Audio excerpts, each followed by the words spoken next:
I think I was headed towards Jake Roberts, and usually January is when the time they start to really promote the WrestleMania card and it starts to take shape in January.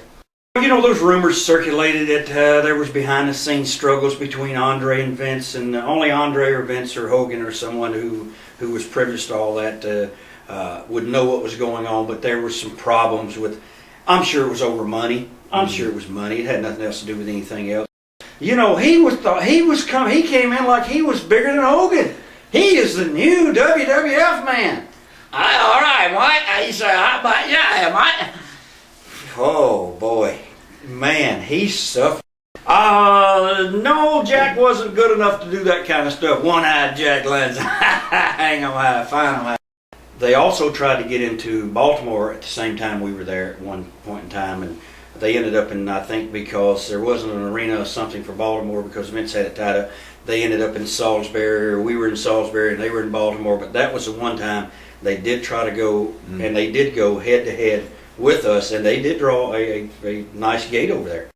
Well, actually, I was the second person to do that. Paul Orndorff did the original one and jumped Hogan, I think. Yes, and absolutely right. Yes. This was a rehash of another angle, and it worked. Also, it worked for Paul with his deal with Hogan, and it worked with myself and Jake. Yeah, I remember Billy Jack telling me the story about Pedro coming over, and Billy's laying on the thing resting, and he said, Billy, you're not gonna make it, Billy.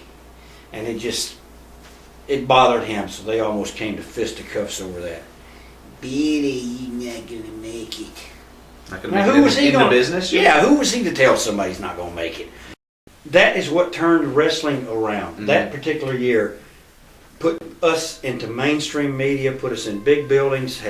We had people wanting us now to come to their show. They wanted us to come to be part of their events, as opposed to us saying we're in professional wrestling and people turn their nose up and go, oh, you really do that? So it changed the attitudes. It changed the whole generation.